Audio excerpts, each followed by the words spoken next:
Halo semua, bertemu lagi dengan saya. Jangan bosan-bosan ya.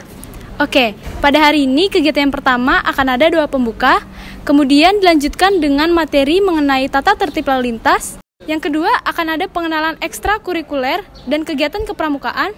Dan yang ketiga akan ada pemberian informasi mengenai jadwal pembelajaran semester ganjil.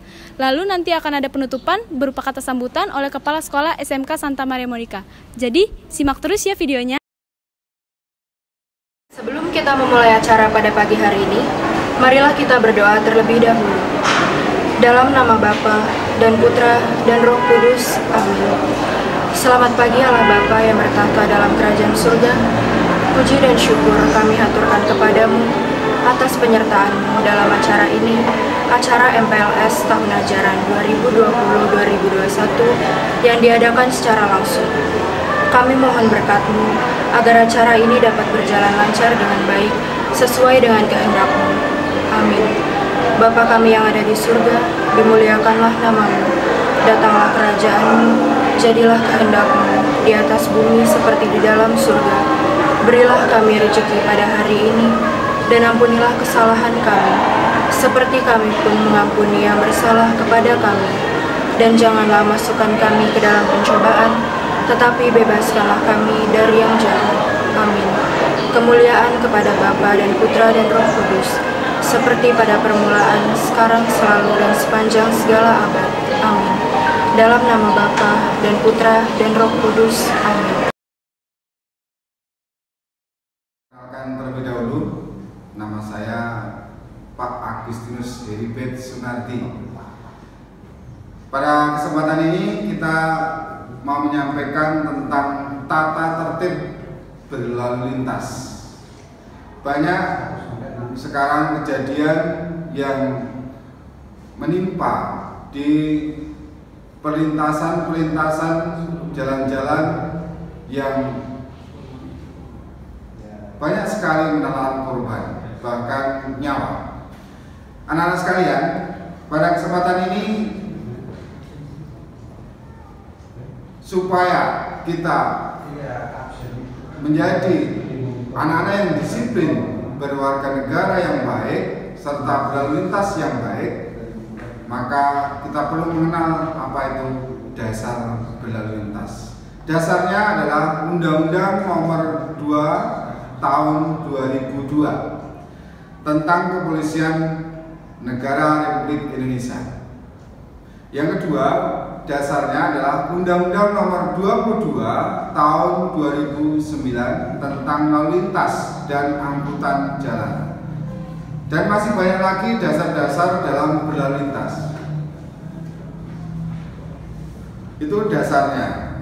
Kemudian kita perlu kenal dulu. Berkaca dari situasi Kamsel Tikar Lantas, itu banyak terjadi pelanggaran-pelanggaran, diantaranya tilang, teguran, bahkan terjadi kecelakaan. Itu dilakukan oleh oknum-oknum yang tidak mengenal bagaimana tata cara berlalu lintas.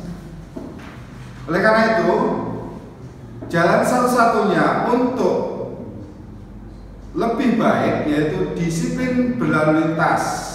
Itu merupakan cermin dari disiplin nasional yang menunjukkan harga diri bangsa yang tercantum dalam amanat Undang-Undang Nomor 22 Tahun 2009. Kecelakaan yang selalu didominasi oleh pengendara, terutama sepeda motor, yaitu pada usia muda hingga 60%. Rata-rata mereka melakukan pelanggaran terlebih dahulu sebagai awal dari penyebab terjadinya sebuah kecelakaan. Oleh karena mereka tidak disiplin berlalu lintas.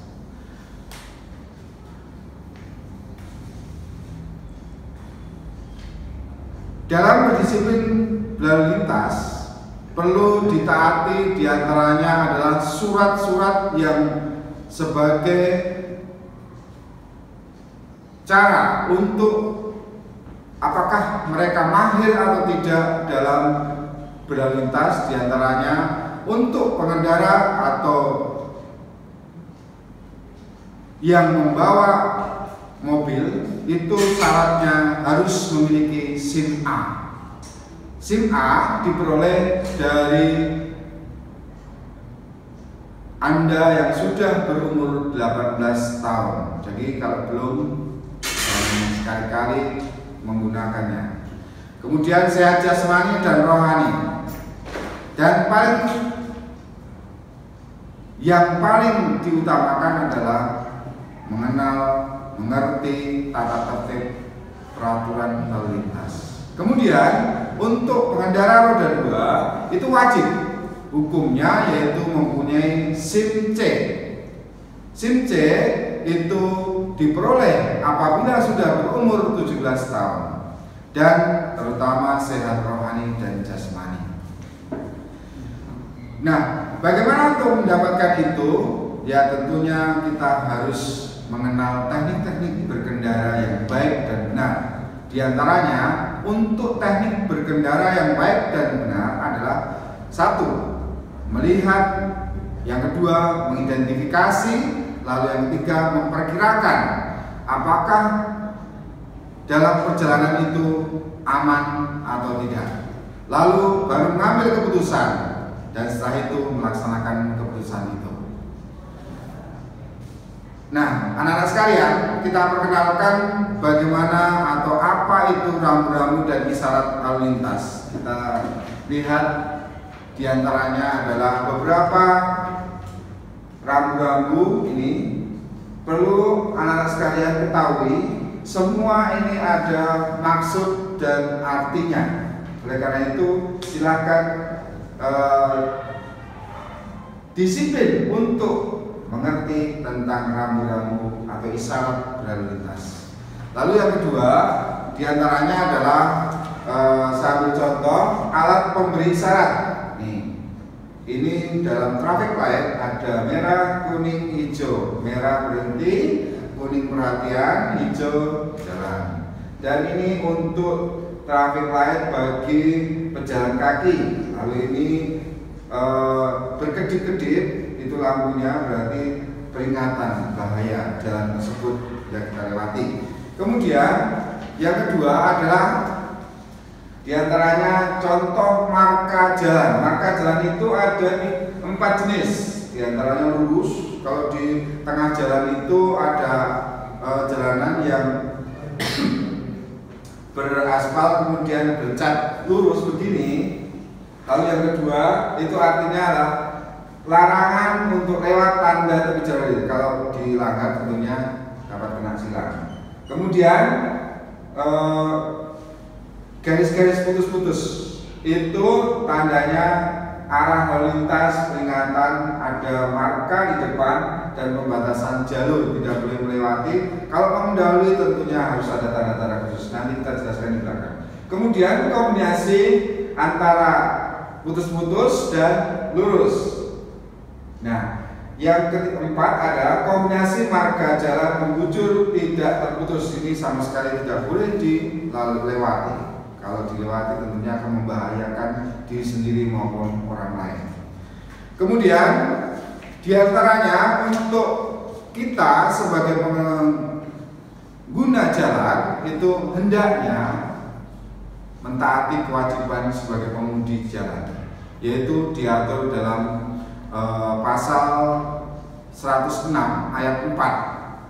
Di antaranya adalah rambu perintah atau larangan, marka jalan, alat pemberi syarat lalu lintas dan lain sebagainya. Itu harus ditaati. Lalu untuk pengguna jalur atau lajur lantas itu diatur dalam pasal 108 ayat 1. Di antaranya di dalamnya tertulis tata cara berlalu lintas mengambil jalur jalan sebelah kiri. Kemudian dalam mengendara atau mengemudi itu hendaknya posisi kendaraan di jalan yang tepat, yaitu jalur kiri di Indonesia, kalau di luar negeri kanan, itu berkebalikan.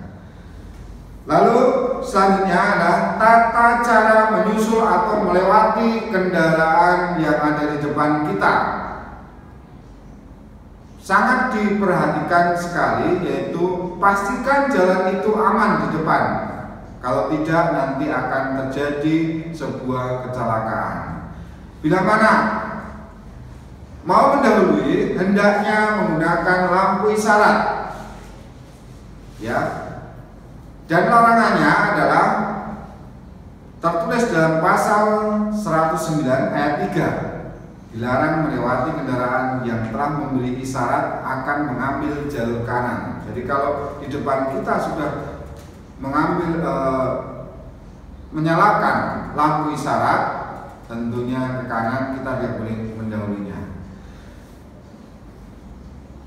Larangan untuk pengemudi.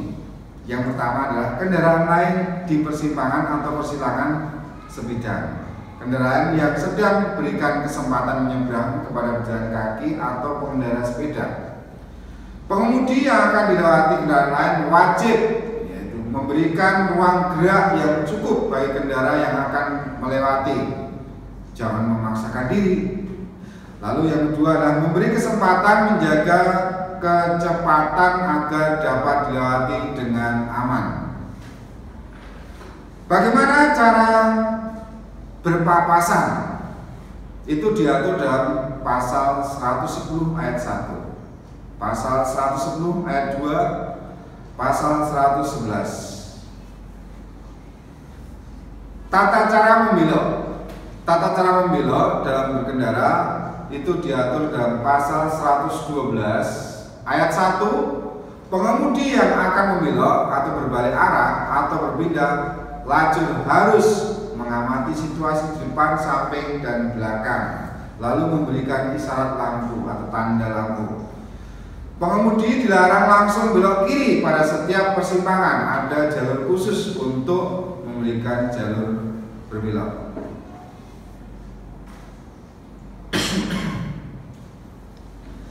Dalam berkendara, anak-anak sekalian, dalam memperlambat kendaraan, pengemudi hendaknya satu, kendaraan umum yang sedang menaikkan atau menurunkan penumpang, itu untuk pengemudi. Kemudian kendaraan tidak bermotor yang ditarik hewan ditunggangi oleh digiring dan lain sebagainya, itu pengemudi dalam memperlambat. Kemudian pengemudi dilarang melewati satu, kendaraan lain di persimpangan atau persilangan sebidang dengan kereta api. Kemudian kendaraan yang sedang memberikan kesempatan menyeberang kepada pejalan kaki atau sepeda, itu diutamakan. Lalu menjaga jarak antar kendaraan. Dalam kendaraan itu hendaknya jangan terlalu dekat.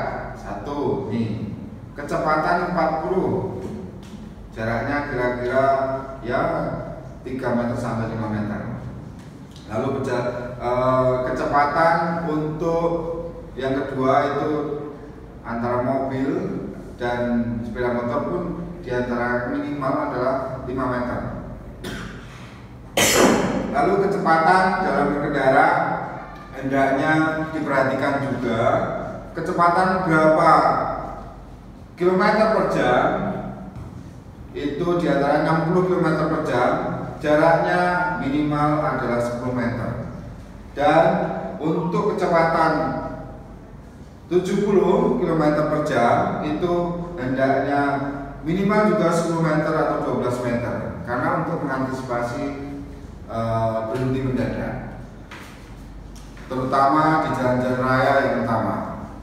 Kemudian hak-hak yang perlu dalam kita berikan. Hak utama pada persimpangan dan pelintasan sebidang diatur dalam pasal 113 ayat 1. Persimpangan yang tidak dengan apil, yaitu pengemudi wajib memberikan hak utama. Di antaranya adalah kendaraan yang datang dari arah depan dalam cabang persimpangan lain jika dinyatakan dengan rambu atau marka. Yang kedua adalah kendaraan dari jalan utama diutamakan. Lalu kendaraan datang dari arah cabang persimpangan sebelah kiri untuk persimpangan 4 atau lebih sama besar. Kemudian kendaraan yang datang dari arah cabang persimpangan sebelah kiri atau persimpangan 3 tidak tegak lurus. Lalu yang kelima adalah kendaraan datang dari arah cabang persimpangan yang lurus untuk persimpangan 3 tegak lurus. Lalu pada persilangan sebidang dengan jalan rel kereta api itu harus diutamakan, diatur dalam pasal 114. Kalau sudah berbunyi tanda palang pintu dalam persimpangan rel kereta, harus berhenti, jangan sekali-kali menerobos, membahayakan diri maupun orang lain.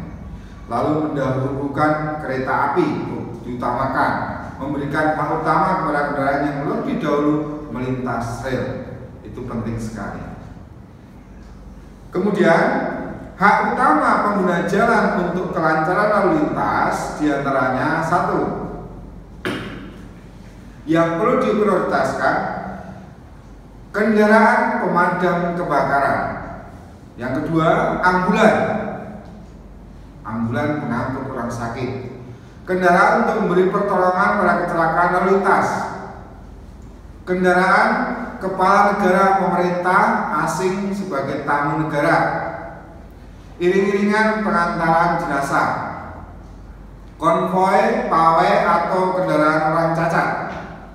Kendaraan untuk keperluan khusus, mengangkut barang-barang khusus, itu diutamakan. Yang kedua, prioritas dengan pengawalan petugas yang berwenang, dilengkapi syarat tanda-tanda lain. Apel dengan isyarat berhenti tidak berlaku. Anak-anak sekalian, perlu kita perhatikan juga jalan berhenti atau parkir itu diatur dalam pasal 118, pasal 119, pasal 121. Kemudian peringatan dengan bunyi itu diatur dalam pasal 48 ayat 3 huruf F, terutama untuk membunyikan klakson. Jangan sembarang untuk membunyikan klakson kalau tidak ada tanda-tanda khusus. Kemudian pengguna jalan yang memperoleh hak utama untuk kelancaran itu diatur dalam pasal 134 dan pasal 135. Anak-anak sekalian, untuk penggunaan lampu untuk aturan sekarang itu diatur dalam pasal 107. Pengendara motor wajib menyalakan lampu. Lalu khusus sepeda motor di siang hari pun harus menyalakan lampu. Nah, ini anak-anak sekalian, perilaku pengemudi terhadap pejalan kaki. Pengemudi kendaraan bermotor wajib mengutamakan keselamatan pejalan kaki. Pejalan kaki baik itu dilakukan untuk yang menggunakan fasilitas pejalan kaki. Rata-rata terjadi dan bahkan banyak pelanggaran para pengendara atau pengemudi itu memakai jalur pejalan kaki untuk motor ataupun mobil. Nah, perlu ada ketahuan sekalian bahwa bahaya dalam mengemudi motor maupun mobil itu terjadi kecelakaan lalu lintas. Banyak tidak mentaati tata tertib berlalu lintas maka terjadi kecelakaan. Itu diatur dalam pasal 231 ayat 1 dan 2. Nah, oleh karena itu adik-adik sekalian, untuk menjadi warga negara yang baik dan disiplin, taatilah keselamatan berlalu lintas di jalan raya. Sebelum berangkat, cek kondisi. Nah, anak-anak sekalian, sangat perlu kita perhatikan untuk keselamatan berlalu lintas di jalan raya. Di antaranya 1. Sebelum berangkat, cek kondisi kelayakan kendaraan. Pastikan kondisi semua sistem berfungsi dengan baik, baik rem, ban, dan lain sebagainya. Biasakan menggunakan helm standar SNI. Nanti SNI seperti apa bisa dilihat di helm tersebut. Pastikan kelengkapan kendaraan seperti spion, lampu, dan lain sebagainya. Hindari penggunaan HP saat berkendara. Yang keempat, saat mengemudi jangan sedang dalam pengaruh minuman, terutama yang beralkohol dan yang lain sebagainya yang dilarang oleh pemerintah. Kurangi kecepatan pada saat mendekati persimpangan. Tertib marka, tertib berlalu lintas dalam rambu-rambunya. Ini yang sering terjadi diantaranya yaitu patuhi dan disiplin terhadap ketentuan tata cara berlalu lintas saat memasuki jalan utama maupun jalan dimanapun Anda berada. Budayakan tertib, beretika, sopan santun di jalan raya, dan perhatikan safety ya dalam berkendara. Lalu yang terakhir, mari adik-adik sekalian kita menjadi pelopor penggerak dalam keselamatan berlalu lintas di jalan raya maupun di jalan-jalan dimanapun kita menggunakan alat transportasi kita. Salam sehat, salam keselamatan, salam Samuka. Terima kasih.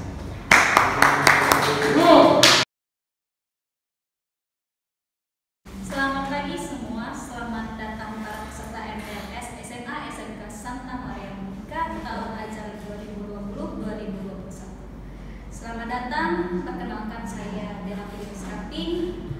Di sini saya membawakan mata pelajaran bahasa Mandarin untuk SMA dan SMK. Pada kesempatan kali ini saya ingin menyampaikan kegiatan ekstrakurikuler apa saja yang diadakan di sekolah Santa Maria Monica ini. Ada berbagai pilihan, diantaranya adalah ekskul wajib dan juga ekskul pilihan. Ekskul wajib diantaranya adalah pendalaman iman yang bisa diikuti oleh siswa-siswi yang beragama Katolik. Selain itu juga ada pramuka yang wajib diikuti oleh siswa kelas 10, 11, dan 12. Selain ekskul wajib yang telah tadi disebutkan, juga terdapat ekskul pilihan, diantaranya adalah basket, futsal, badminton, basket, taekwondo, kir, modern dance, band, marching band, dan lain sebagainya. Diharapkan melalui kegiatan ekstrakurikuler yang disediakan oleh sekolah Santa Maria Monica ini, kalian bisa mengembangkan bakat dan minat yang ada di dalam diri kalian, karena kami menyediakan pembimbing yang akan membimbing kalian melalui kegiatan ekstrakurikuler yang ada. Demikian materi-materi yang sudah saya sampaikan, semoga berkenan dan terima kasih. Halo, selamat datang para peserta MPLS tahun ajaran 2020-2021 di Sekolah Santa Maria Monica.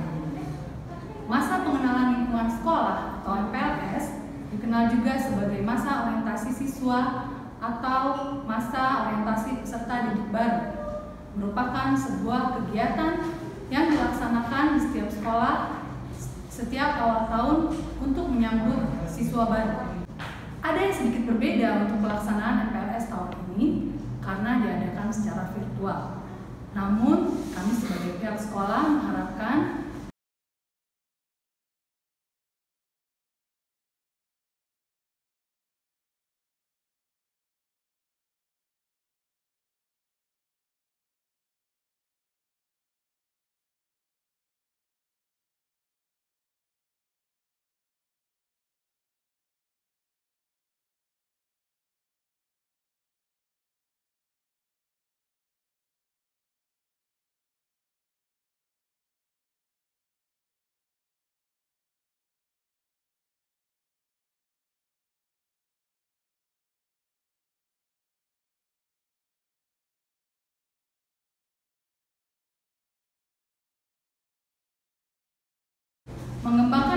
positif antara lain kejujuran, kemandirian, sikap saling menghargai, menghormati keberagaman, dan kesatuan, kedisiplinan, hidup bersih, dan sehat untuk mewujudkan siswa yang memiliki nilai integritas, etos kerja, dan semangat yang gotong royong yang tinggi.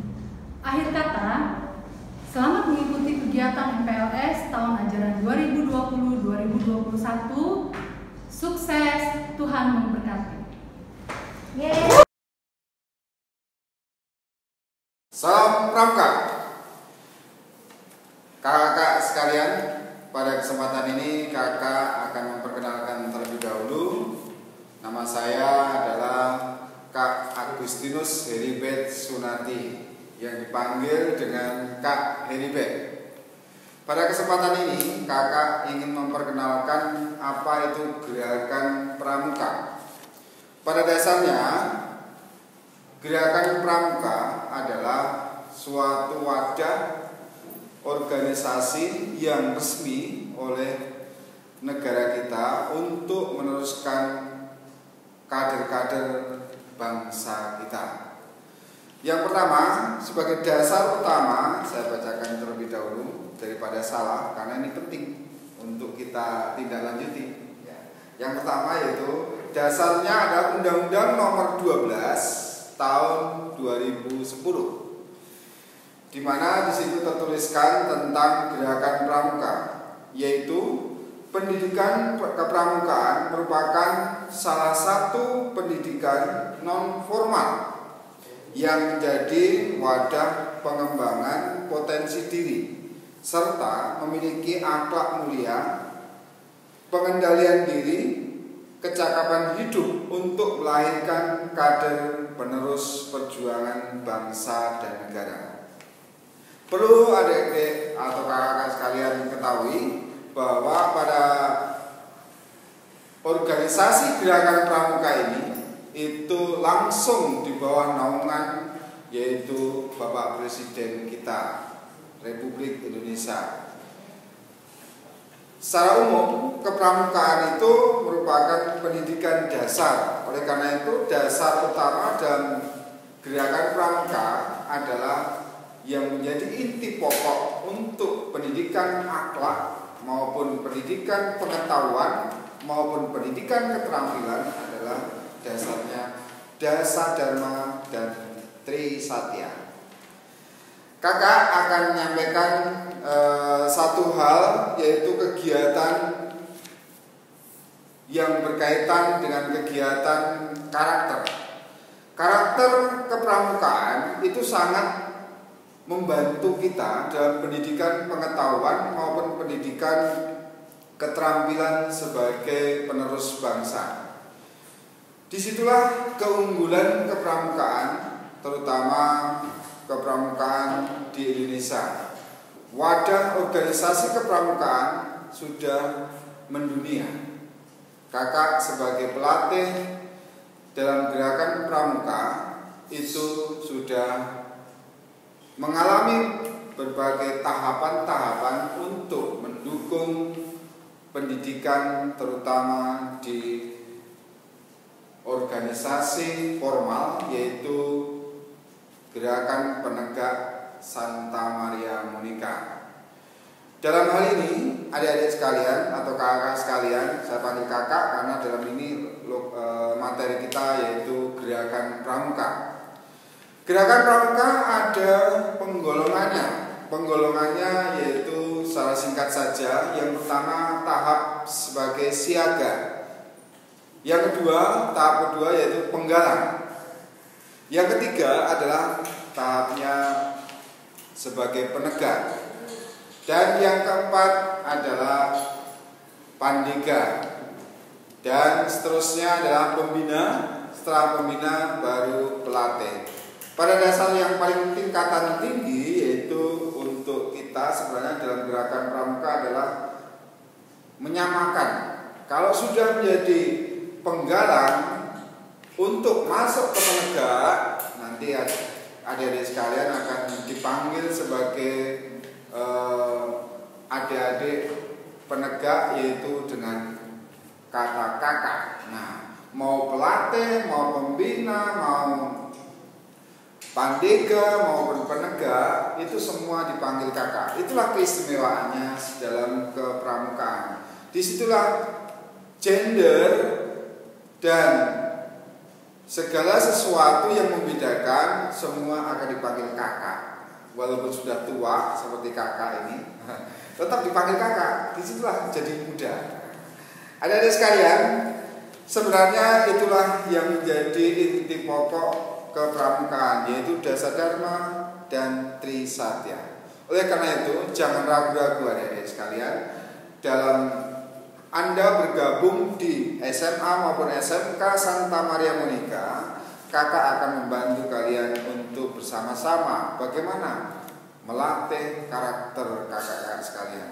Dan jangan lupa bahwa SMA, SMK Santa Maria Monica dalam hal gerakan pramuka sudah tidak diragukan lagi, karena beberapa tahun terakhir ini sudah ada yang mengikuti jambore pada waktu penggalan sebagai panitia, bukan sebagai anggota, tetapi sebagai panitia jambore. Lalu keikutsertaan dalam kesakaan. Nah, disinilah adik-adik sekalian, nanti kakak akan menghantar kalian atau membimbing kalian dalam gerakan pramuka dalam wadah saka, yaitu satuan karya. Disitulah akan dibina, dilatih tentang keterampilan, kemampuan Anda di bidang mana. Saka dalam hal ini ada berbagai macam saka. Kedisiplinannya diambil dari anggota-anggota TNI, ada yang diambil dari lingkungan umum. Seperti sebagai contoh, kalau TNI yaitu ada Saka Dirgantara, itu di bawah naungan TNI AU. Angkatan Udara, Angkatan Darat itu Wirakartika, Angkatan Laut itu Bahari, Kepolisian itu Bayangkara, Saka Bayangkara. Adik-adik sekalian akan terbentuk disitulah kedisiplinan dan keterampilan, serta jangan lupa pengetahuan umum. Wadah kepramukaan juga ada di bidang kesehatan, Saka Bakti Usada. Baik, kakak ralat tentang kesakaan. Yang jelas kakak sudah menyampaikan beberapa contoh, nanti akan kita bahas lebih lanjut berkaitan dengan kegiatan kepramukaan di sekolah kita Santa Maria Monica. Pada intinya, sekali lagi saya simpulkan bahwa gerakan pramuka di gerakan Santa Maria Monica ini kakak di kita akan membimbing adik-adik sekalian untuk membimbing terutama karakter. Disitulah sekarang sudah mulai dibumingkan tentang bagaimana pendidikan karakter yang sesungguhnya.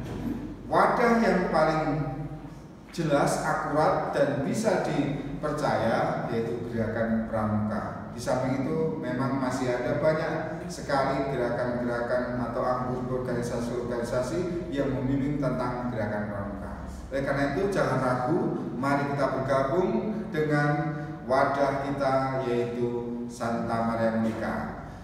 Semua ini untuk membimbing, membina, serta memberikan suatu jalan kepada adik-adik sekalian untuk menjadi generasi-generasi muda yang tangguh, hebat, dan berkarakter. Salam pramuka. Hari ini saya akan menjelaskan tentang tolak kekerasan pada anak. Perkenalkan, nama saya Ibu Lis dari SMK Santa Maria Monica. Gimana kabarnya? Sehat? Oke, saya langsung memberi contoh yang sering terjadi pada kekerasan antar teman. Contohnya, kalian sering sekali membuli pada teman-teman kalian yang fisiknya misalnya terlalu besar atau gemuk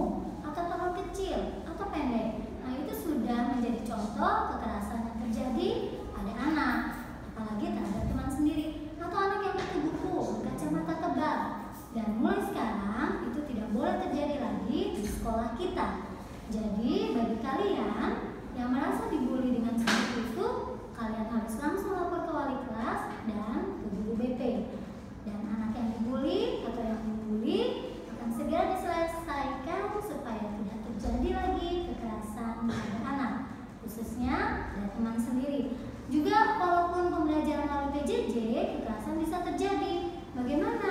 Misalnya kalian memaksa teman kalian yang pintar untuk memberikan jawaban pada tugas yang diberikan pada guru. Nah, itu ya termasuk salah satu kekerasan yang tidak terlihat loh. Dan itu pasti tidak terjadi di sekolah SMA dan SMK Santa Maria Monica. Demikian penjelasan Ibu tentang tolak kekerasan pada anak. Sekian, salam sehat dan bahagia selalu. Tuhan memberkati. Selamat pagi anak-anakku yang kami cintai. Salam sehat selalu. Terima kasih para peserta MPLS. Kita sudah memasuki di hari terakhir dan ini acara kita untuk penutupan MPLS. Anak-anakku yang kami cintai, yang kami sayangi, sudah banyak materi yang disampaikan oleh Bapak Ibu guru di dalam kegiatan selama MPLS. Misalnya ada pengenalan profil sekolah, pendidikan berkarakter, mengenai pembelajaran jarak jauh, mengenai sadar buku, mengenai narkoba, mengenai makanan lokal, mengenai pendidikan pengenalan lingkungan sekolah, pendidikan anti korupsi dan kewirausahaan. Semua itu materi sudah disampaikan Bapak Ibu guru. Jadi anak-anakku silakan dipelajari, dipahami, dan sebagai bekal kalian nanti sebagai pelajar siswa di SMA maupun di SMK Santa Maria Monica. Terima kasih semuanya. Kami juga ucapkan selama kegiatan MPLS ini berjalan dengan lancar dan baik dan senang semua.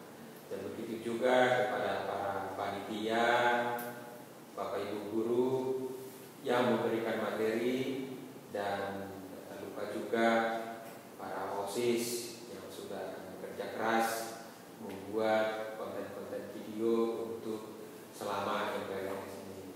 Sekali lagi kami ucapkan terima kasih semuanya. Semoga kegiatan kita nanti di proses pembelajaran dapat berjalan lancar dan baik. Terima kasih, selamat pagi, Tuhan memberkati kita semua. Amin. Penutupan MPLS tahun ajaran 2020-2021 dilakukan secara simbolis dengan pelepasan name tag yang diwakili oleh Samuel Rianto dan Clara Selomita, diikuti oleh peserta MPLS yang lain.